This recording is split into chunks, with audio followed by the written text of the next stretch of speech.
क्या बातें किसी की जान ले सकती हैं? क्या किसी से कहे गए कुछ अल्फाज किसी को मौत के घाट उतार सकते हैं? मेरे पति का मर्डर हुआ है, मर्डर। क्या शब्दों में इतनी ताकत होती है कि वो किसी की सांसें रोक दे? तुम्हें एक्सीडेंट का केस लगता है, केस स्टडी किया था। एक ऐसी दास्तान जिसमें कत्ल करने के लिए लफ्जों का इस्तेमाल किया गया। हम इतना चाहते हैं कि बस उस मौत का सच पता लग जाए हमें। एक ऐसा शातिर सीरियल किलर जिसने अपनी आवाज से इंसान का कत्ल करने का हुनर सीख लिया था। शातिर दिमाग सीरियल किलर की सबसे खतरनाक साजिश। पापा, मम्मी।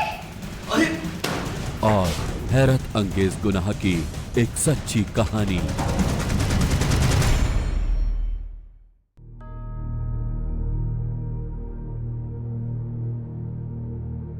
देखिए भाई साहब, आप मेरे पत्नी के भाई हैं, इसका ये मतलब नहीं कि आप कुछ भी बोलेंगे और मैं सुनता जाऊंगा। ये जमीन का मामला आपके और कमला के बीच का है, इसे आप लोग ही निपटाइए। तुम समझ ना रहे हो, मैं इतना खाली ना हूँ कि रोज रोज फोन करता फिरूंगा। वो मेरी बहन है, इसलिए शराफत से पेश आ रहा हूँ, वरना जो एक बार जेल जा सके ना, तो दूसरी बार जेल जाने से डरता को ना। समझ रहे हो ना? रखना। जमीन पर किसका हक है ये आप लोग ही फैसला कर लें। जी नहीं, वो अभी घर में नहीं है, अब बाद में फोन कीजिए।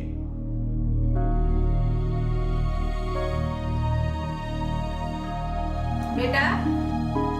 जी मम्मी जी। मैं अभी आई। जी अच्छा।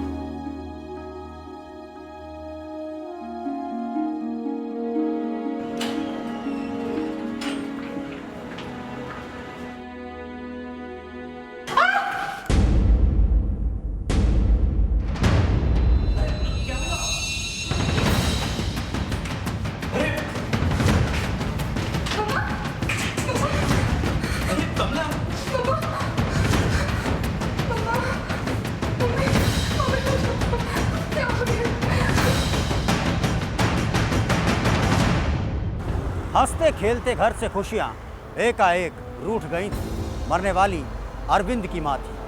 वो अरविंद जो भारतीय फौज का एक जाबाज सिपाही था और नागालैंड में तैनात था। जैसे ही अरविंद को उसकी माँ की मौत की खबर मिली, वो छुट्टी लेकर घर आ गया। माँ की मौत की खबर सुनते ही अरविंद घर आ गया।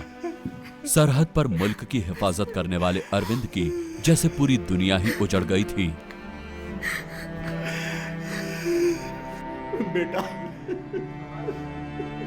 संभालो बेटा, संभालो अपने आप को, संभालो खुद को। अरविंद के पिता के जहन में एक शक अब भी अपनी जमीन तलाश रहा था। उन्हें शक था कि यह हादसा नहीं है, किसी की साजिश है। ऐसा इसीलिए था क्योंकि हादसे के फौरन बाद उन्होंने किसी को वहां से निकलकर भागते हुए महसूस किया था। और तभी ऐसा लगा जैसे साथ के दरवाजे से कोई निकल के बाहर भागा था।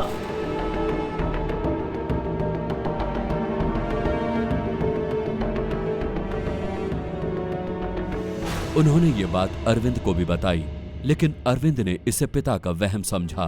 पापा, आप संभालिए अपने आप को, ऐसे तो आप बीमार हो जाएंगे, ये आपका वहम है।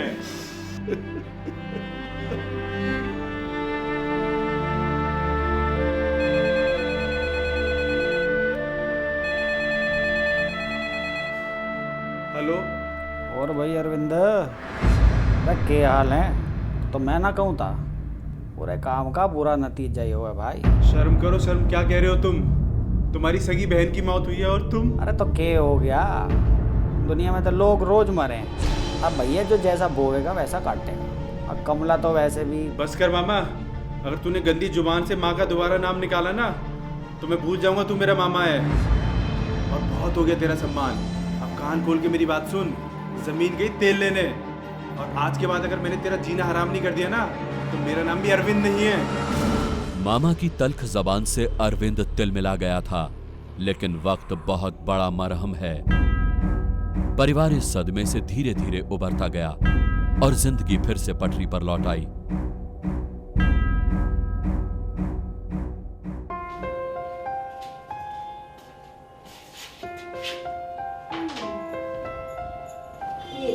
क्या बात है, आजकल बहुत ख्याल रख रही हो।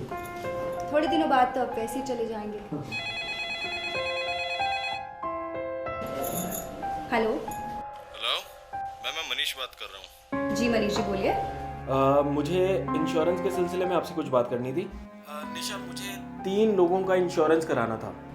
मनीष जी देखिए, अभी तो पॉसिबल नहीं है। आप एक काम कीजिए, आप सुबह की मीटिंग फिक्स कर लीजिए। लेकिन निशा, मुझे तो बहुत अर्जेंट करवाना है ये सब। मैं समझती हूँ, लेकिन मनीष जी मैं माफ़ी चाहूँगी, आप अभी तो नहीं हो सकता। तो निशा जी, आप एक काम कीजिए, आप डॉक्यूमेंट्स कलेक्ट करने किसी और को भिजवा सकती हैं क्या? मैं अपने हस्बैंड से बात करके देखती हूँ, अगर वो आ जाए तो आपसे डॉक्यूमेंट्स कलेक्ट कर लेंगे। आप जितने भी कागजात हैं आप उन्हें दे दीजिएगा। हाँ, ये भी ठीक रहेगा। तो आप उन्हें भेज दीजिए, मैं अपना एड्रेस आपको नोट करवा देता हूँ। फौजी अरविंद की पत्नी निशा एक इंश्योरेंस कंपनी में काम करती थी, लेकिन काम के लिए देर शाम घर से बाहर जाना निशा को गवारा नहीं था। मैं बताती हूँ। इसीलिए निशा ने एक अनजान क्लाइंट को साफ साफ मना कर दिया था। लेकिन 3 इंश्योरेंस एक अच्छा और फायदे का काम था। अरे यार, क्लाइंट का फोन था, 3 इंश्योरेंस करवाना चाहता है। तो मैं चला जाता हूँ। सच्ची? डार्लिंग, मैं यूं गया और यूं वापस आया। ठीक है, तो तुम उनका एड्रेस ले लो। लिहाजा काम हाथ से निकल न जाए, इसीलिए निशा ने अपने पति अरविंद को फौरन क्लाइंट से पेपर कलेक्ट करने के लिए भेजने का फैसला किया। थैंक यू सो मच मेरे प्यारे पति जी।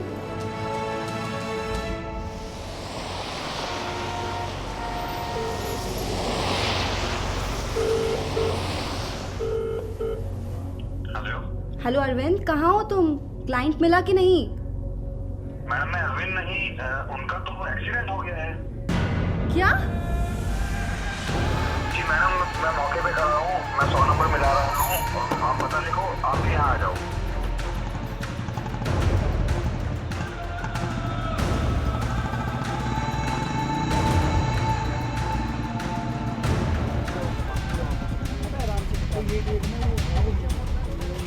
क्या बात होगी भाई? हटो हटो हटो हटो, वो एक्सीडेंट हटो पीछे हटो।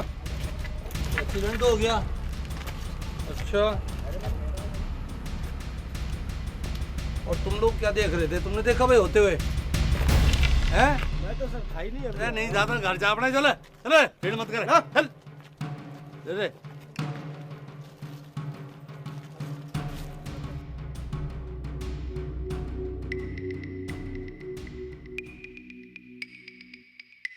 अरे भाई राम भड़। हाँ जी जनाब। भाई हो तो गया, अब ये दारू पी के गाड़ी चलाएंगे तो यही होगा, हैं? हाँ जी।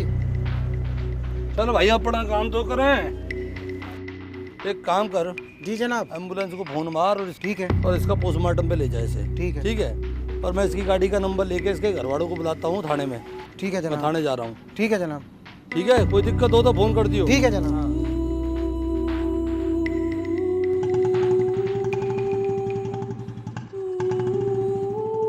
हेलो, एक एम्बुलेंस लेके यहाँ आ जाओ। The police inspected the scene of crime and from the scene of मौके का मुआयना करने के बाद साफ तौर पर यही लग रहा था कि ये सड़क हादसा है, क्योंकि हालात देखकर लग रहा था कि उनकी बाइक को किसी ने टक्कर मारी है। टक्कर की वजह से वो सड़क की एक तरफ गिर गए, जिसकी वजह से उनकी मौत हो गई। a case of road accident. लेकिन जुर्म की दुनिया में चीजें जैसी दिखती हैं वैसी होती नहीं। क्या अरविंद की मौत वाकई एक सड़क हादसा थी, या फिर इसके पीछे थी कोई गहरी और खतरनाक साजिश? हालात चीख चीख कर ये कह रहे थे कि अरविंद की मौत एक आम सड़क हादसे का नतीजा है। यही बात पोस्टमार्टम रिपोर्ट भी कह रही थी। पोस्टमार्टम रिपोर्ट के मुताबिक अरविंद की मौत की वजह उसके सिर का किसी सख्त चीज से टकराना था। लिहाजा पुलिस ने एक अनजान वाहन चालक के खिलाफ मामला दर्ज कर बात खत्म कर दी। मगर क्या सच यही था? क्या वाकई अरविंद एक सड़क हादसे का शिकार हुआ था?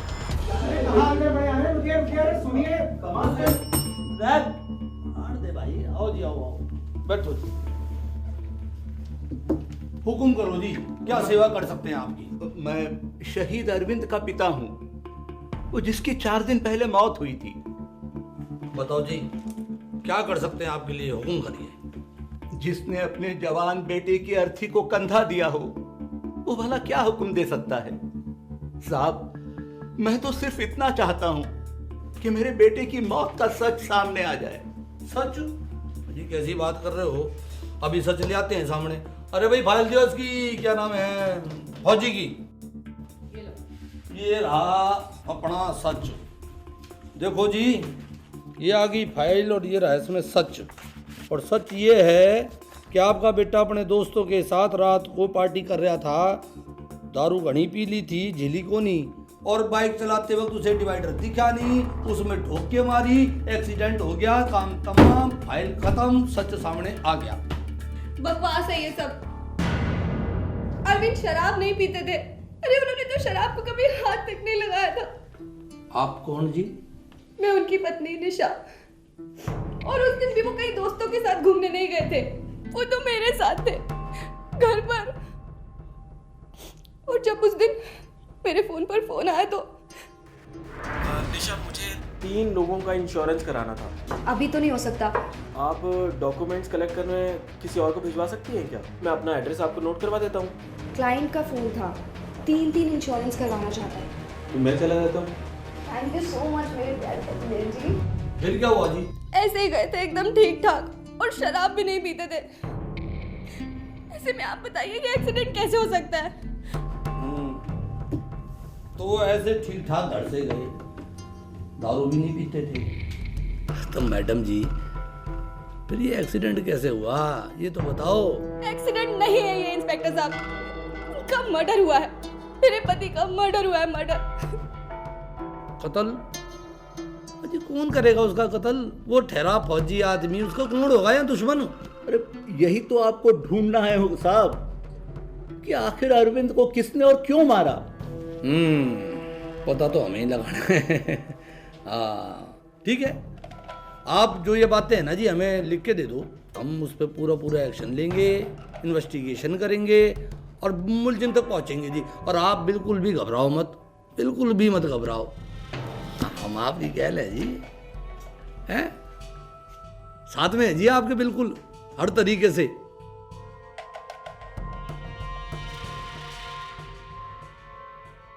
मास्टरमाइंड में फिलहाल एक छोटा सा ब्रेक, लेकिन यकीन मानिए मास्टरमाइंड इतना शातिर है कि उसे पकड़ पाना पुलिस के लिए नाको चने चबवाना साबित हो गया। चाहे कुछ भी हो जाए बेटा, मैं सच जान के ही रहूंगा। क्या कहा आपने? कोर्ट ने सीआईए की जांच कबूल कर ली। भगवान ने हमारी बात सुन ली। आप बिल्कुल चिंता न करें, जो भी सच होगा बहुत जल्दी सामने आएगा।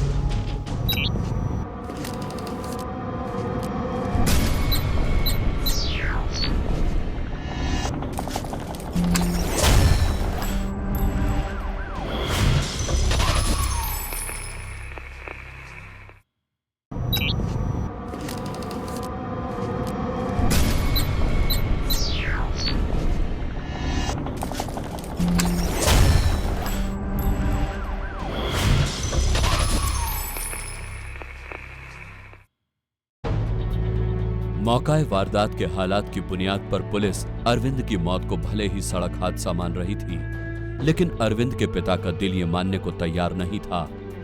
उन्हें अब भी उम्मीद थी कि एक रोज इस हादसे की हकीकत सबके सामने आ ही जाएगी। पापा, अब चाहे कुछ भी हो जाए बेटा, मैं सच जान के ही रहूंगा। जैसे जैसे वक्त गुजरता गया, ये मामला एक पहेली में तब्दील हो गया। लेकिन अरविंद के पिता हार मानने वालों में से नहीं थे। जब वो थाने के चक्कर लगा लगा कर थक गए, तो उन्होंने तय किया कि वो खुद सच का पता लगाएंगे, और इसीलिए उन्होंने अदालत का दरवाजा खटखटाया, इस उम्मीद के साथ कि इस मामले की जांच सीआईए यानी हरियाणा पुलिस की क्राइम ब्रांच को सौंप दी जाएगी। और यकीन मानिए, ऐसा ही हुआ।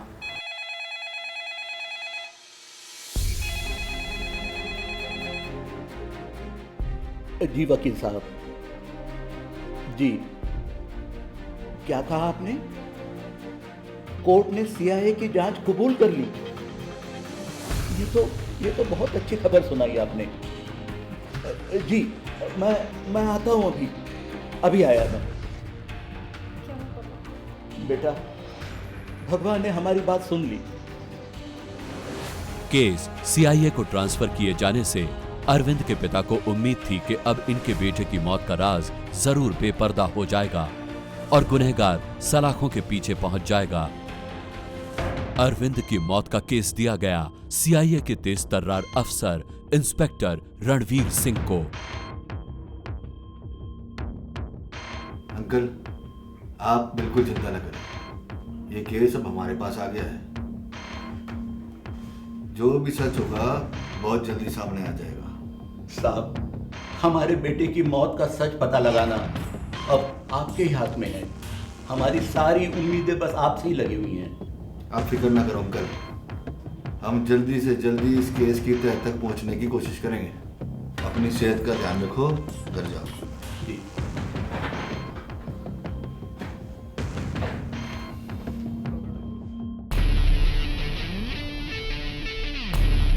सीआईए इंस्पेक्टर रणवीर सिंह ने केस को बारीकी से देखा। सीआईए का काम करने का तरीका अलग होता है। पहली नजर में इंस्पेक्टर रणवीर को पता लग गया कि इस केस में बहुत लापरवाही बरती गई है। इंस्पेक्टर की नजर केस के उन पहलुओं पर भी पड़ी जिन्हें अब तक पुलिस ने नजरअंदाज किया था। दरअसल अब तक पुलिस इस केस को जिस तरह से देख रही थी, ये केस वैसा था ही नहीं।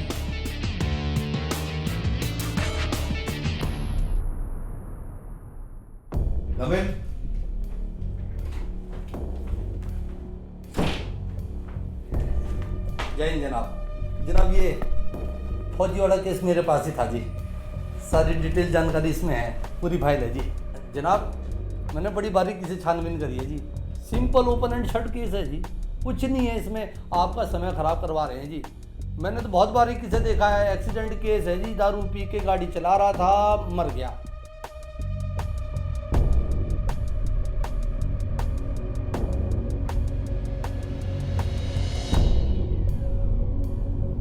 कितने साल से पुलिस की नौकरी में हो तुम?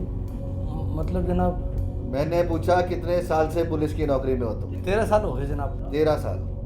13 साल में कोई केस सॉल्व किया या सिर्फ थाने में ही बैठे रहते हो? नहीं, मेरा मतलब जनाब करें, सॉल्व करें जी। अच्छा, हाँ जी। ये तुम्हें एक्सीडेंट का केस लगता है? केस स्टडी किया था? बड़ी बारीकी से करा था जनाब। अच्छा, बड़ी बारीकी से करा है। आज तक एक्सीडेंट में मरने वाले कितने लोगों के तूने देखे हैं कि सारे बटन टूट जाते हैं शर्ट के? जनाब, बटन पे तो ध्यान ही नहीं गया, मैंने तो बड़ी बारीकी से देखा था जी इसे। जानता हूँ कितनी बारीकी से देखा, और ये भी जानता हूँ कि तूने अरविंद के बाप के साथ थाने में क्या सलूक किया। नहीं जनाब, किसी ने झूठी खबर। इससे पहले कि मैं तेरे खिलाफ ऑफिशियल इंक्वायरी करूँ, गेट आउट। जनाब, जनाब, किसी ने करी है जी शिकायत, मेरे ऐसी बात नहीं थी जनाब। जय हिंद जनाब। Perhaps Inspector Ranveer was the first person. शायद उन तस्वीरों को इंस्पेक्टर रणवीर से पहले किसी ने भी गौर से नहीं देखा था। अगर देखा होता तो साफ दिख जाता कि तस्वीरों में अरविंद के शर्ट के करीब करीब सारे बटन टूटे हुए थे। आमतौर पर सड़क हादसों में ऐसा नहीं होता। This normally doesn't happen in an accident-like situation. इस पूरे मामले में मास्टरमाइंड एक गलती कर चुका है, बताएंगे छोटे से ब्रेक के बाद। क्या आप लोगों को किसी पर शक है? सर, मुझे एक आदमी पर पूरा शक है। किस पर? तो मुझे लगता है इन सब के पीछे उन्हीं का हाथ है। एक काम करो, उठा लो इसे।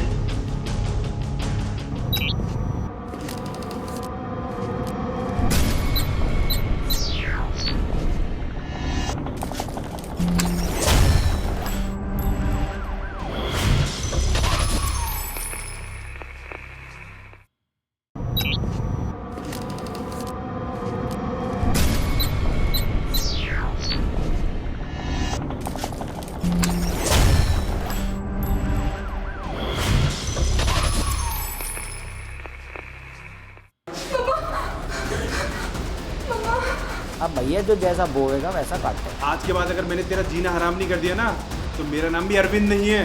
उनका तो एक्सीडेंट हो गया है। क्या? अरे भाई राम पढ़ो। हाँ जी जनाब। भाई हो तो गया। क्या कहा आपने? कोर्ट ने CIA की जांच कबूल कर ली। भगवान ने हमारी बात सुन ली। आज तक एक्सीडेंट में मरने वाले कितने लोगों के तूने देखे हैं कि सारे बटन टूट जाते हैं शर्ट के?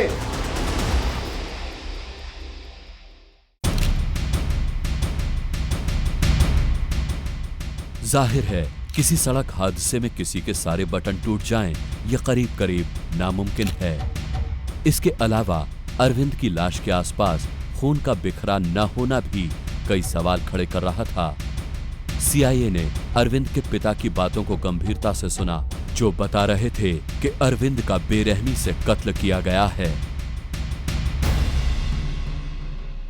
When Arvind's body was found on the road, Arvind की डेड बॉडी के आसपास कहीं भी खून नहीं बिखरा था, जैसा कि आमतौर पर सड़क हादसों में होता है। इसके अलावा उसकी शर्ट के सभी बटन टूटे होना इस बात की तस्दीक कर रहे थे कि एक्सीडेंट हुआ ही नहीं।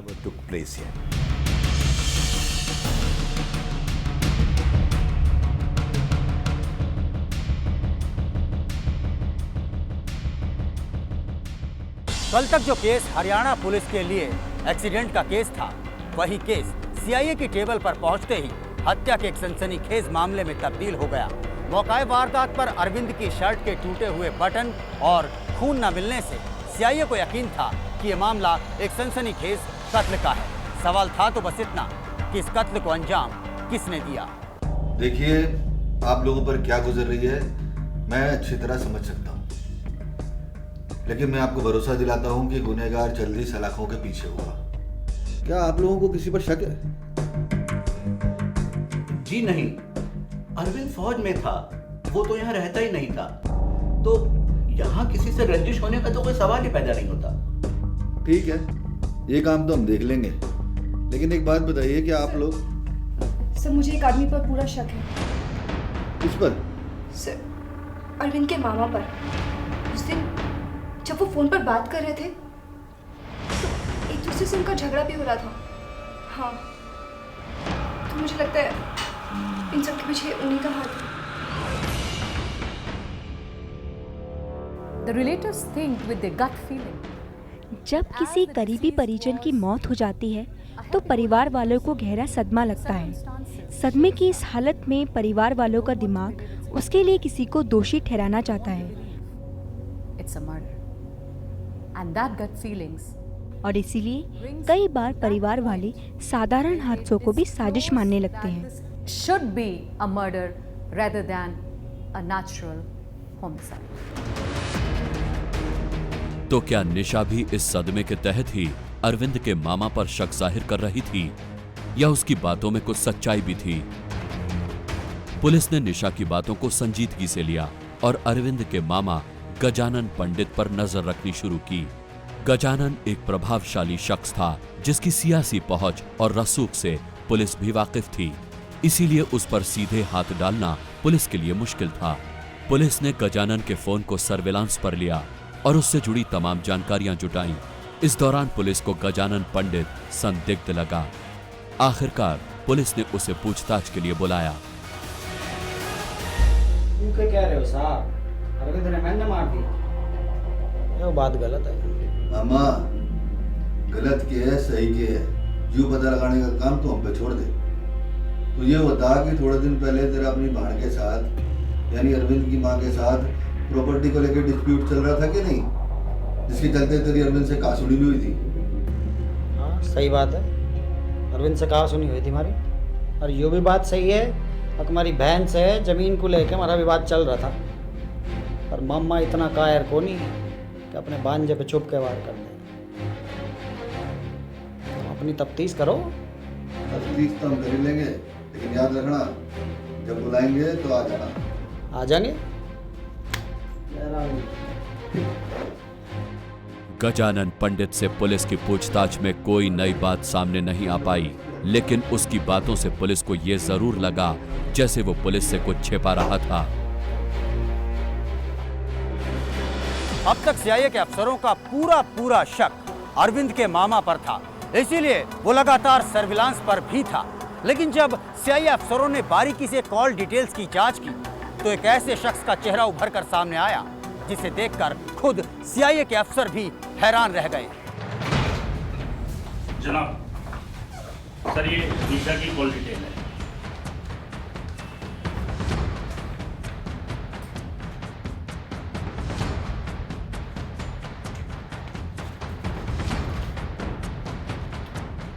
ये नंबर?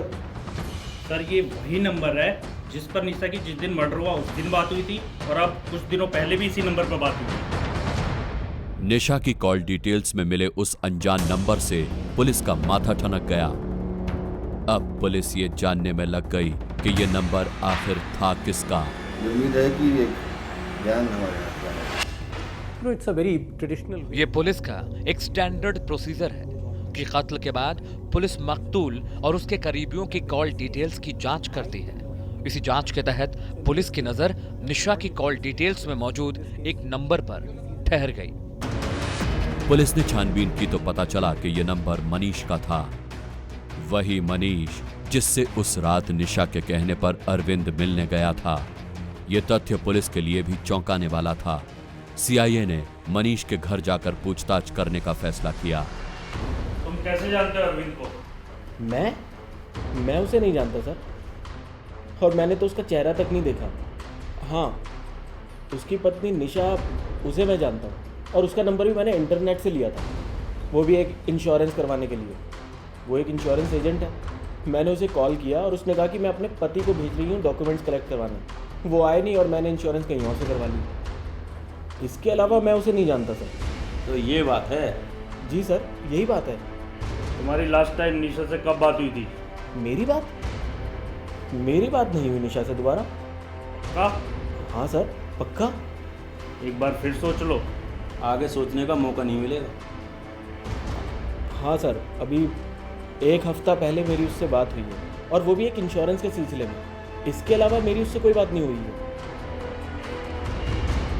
मनीष पर पुलिस का शक और गहरा गया था, लेकिन पुलिस के पास सबूतों की कमी थी। इसी बीच तफ्तीश की राह में एक ऐसा मोड़ आया कि सीआईए के पुलिस ऑफिसर के भी होश उड़ गए। जी ठीक है, हाँ, मैं करता हूँ। नमस्ते अंकल। मैं बात करता हूँ। नमस्कार, बैठिए। अरे अंकल, पुलिस वालों की जिंदगी में बैठना कहाँ। आप एक मिनट अपनी बहू को बुला देंगे? कुछ बात करनी थी। निशा बेटे। जी पापा जी। जरा आओ, इंस्पेक्टर साहब कुछ बात करना चाहते हैं। जी आए।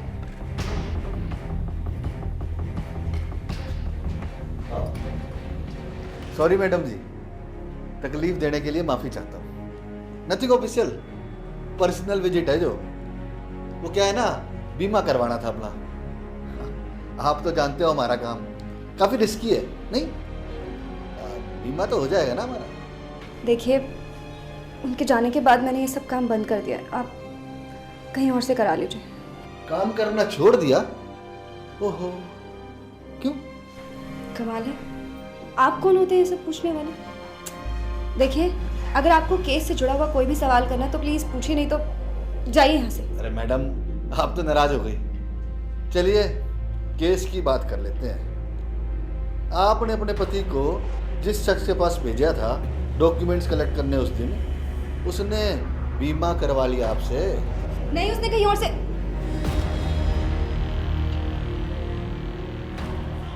आप बैठिए, मैं आप लोगों के लिए चाय लेकर आती हूँ। नहीं मैडम जी, चाय की कोई जरूरत ना है। आपकी चाय उधार रही है, फिर मिलेंगे। अच्छा, नमस्ते अंकल।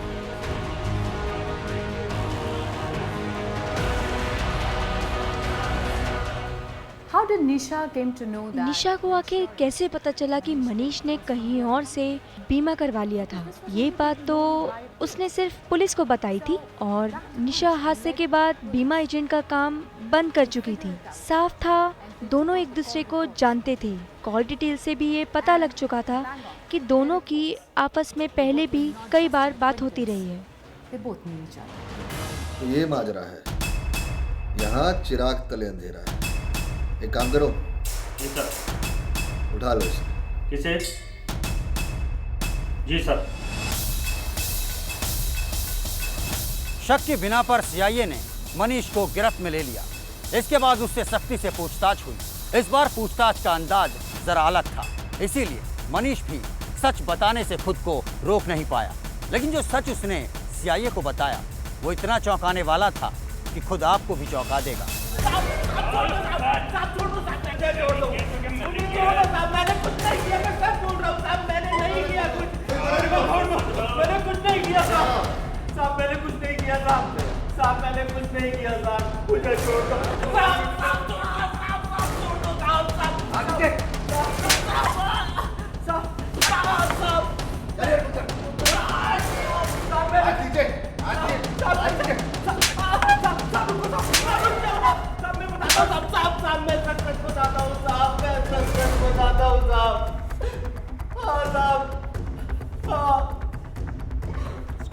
मैंने किया ये सब कुछ साहब, मैंने किया। लेकिन साहब इस सब के पीछे मैं अकेला नहीं हूँ साहब, मेरे साथ और भी कोई है साहब। मैं सच बोल रहा हूँ साहब, मैं अकेला नहीं हूँ। चल बकअप जल्दी। साहब ये बात बहुत पहले की है साहब।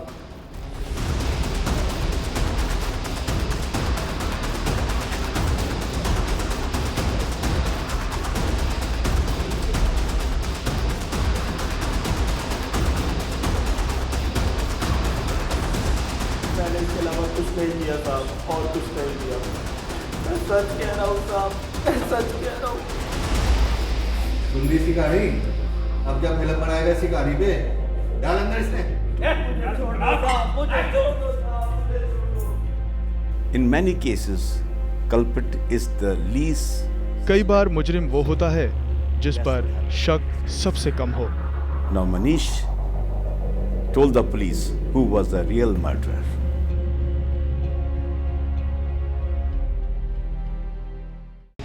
शर्म आनी चाहिए तुम्हें। इतने शरीफ आदमी अरविंद का तुमने इतनी बेरहमी से कत्ल करवा दिया। कानून तुम्हें इसकी सख्त से सख्त सजा देगा। And I will make it sure कि कम से कम फांसी की सजा हो।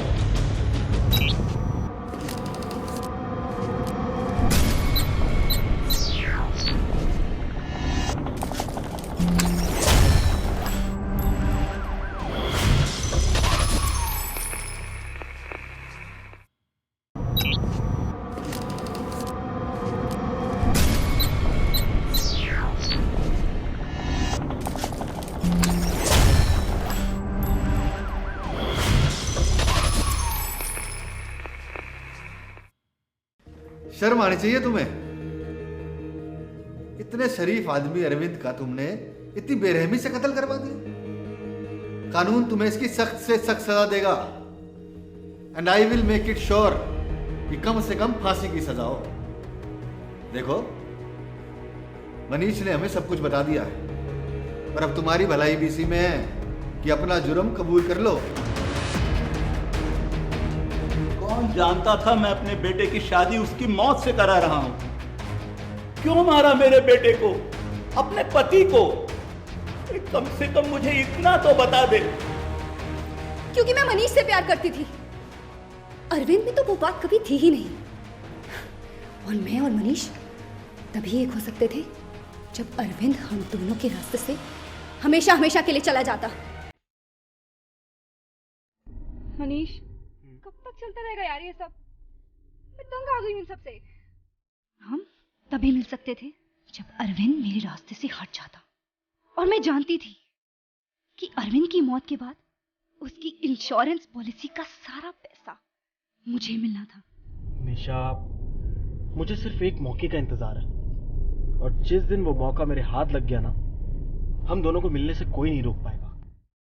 इसलिए मैंने और मनीष ने अरविंद की मौत का ऐसा प्लान बनाया कि देखने वाले को सिर्फ एक हादसा लगे। और फिर मैंने और मनीष ने मिलकर अरविंद को अपने रास्ते से हमेशा हमेशा के लिए हटा दिया। कैसे किया ये सब? अरविंद को मारा किसने? उस दिन मैंने ही अरविंद को किसी बहाने से मनीष के पास भेजा था। अभी तो नहीं हो सकता, लेकिन मैं एक काम कर सकती हूँ, मैं अपने हस्बैंड से बात करके देखती हूँ, अगर वो आ जाए तो। अरे यार, क्लाइंट का फोन था, 3 इंश्योरेंस करवाना चाहता है। तो मैं चला जाता हूँ। ठीक है, तो तुम उनका एड्रेस लो। मेरे को सारी डिटेल दे दो। ये लो, ये उनका एड्रेस है और ये उनका नंबर है। और मनीष ने पहले ही अरविंद के कत्ल की पूरी तैयारी कर रखी थी और उन कातिलों ने सिर के पीछे से रॉड से वार करके अरविंद को मार डाला और फिर उसकी लाश को ऐसी जगह ठिकाने लगा दिया जिससे कि ये सारा खेल सिर्फ और सिर्फ एक एक्सीडेंट लगे, सिर्फ एक्सीडेंट।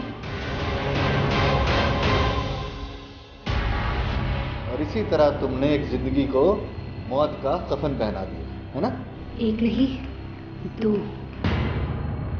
दो? अरे और किस दिन निपटा दिया तुमने? अरविंद की माँ की मौत उसकी मौत का कोई हादसा नहीं था। मनीष की मदद से मैंने ही उन्हें सीढ़ियों से गिरवाया था और फिर सबको ये बोल दिया कि एक्सीडेंटली उनकी मौत हो गई। मम्मी जी,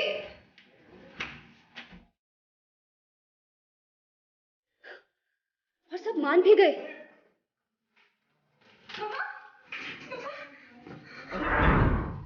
और अगला नंबर इसका था, इसका।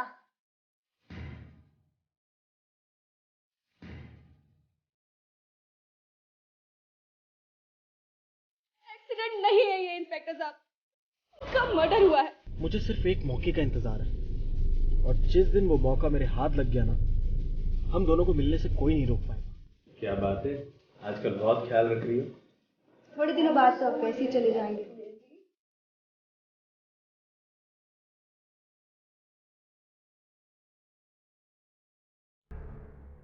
निशा एक ऐसी मास्टरमाइंड थी जो अपने हाथों से नहीं बल्कि अपनी जबान और अपने दिमाग से कत्ल कर रही थी। मनीष पूरी तरह से निशा के चंगुल में फंसा हुआ था और इसीलिए वो बिना कोई सवाल किए हर उस गुनाह को अंजाम दे रहा था जो निशा उसे करने को कह रही थी।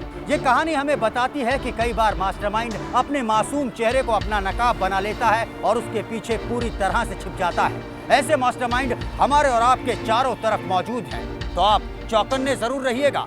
अगले हफ्ते फिर हाजिर होंगे एक और नई कहानी और एक नए मास्टरमाइंड के साथ। तब तक के लिए हमें दीजिए इजाजत, लेकिन देश और दुनिया की तमाम खबरों के लिए देखते रहिए इंडिया न्यूज़।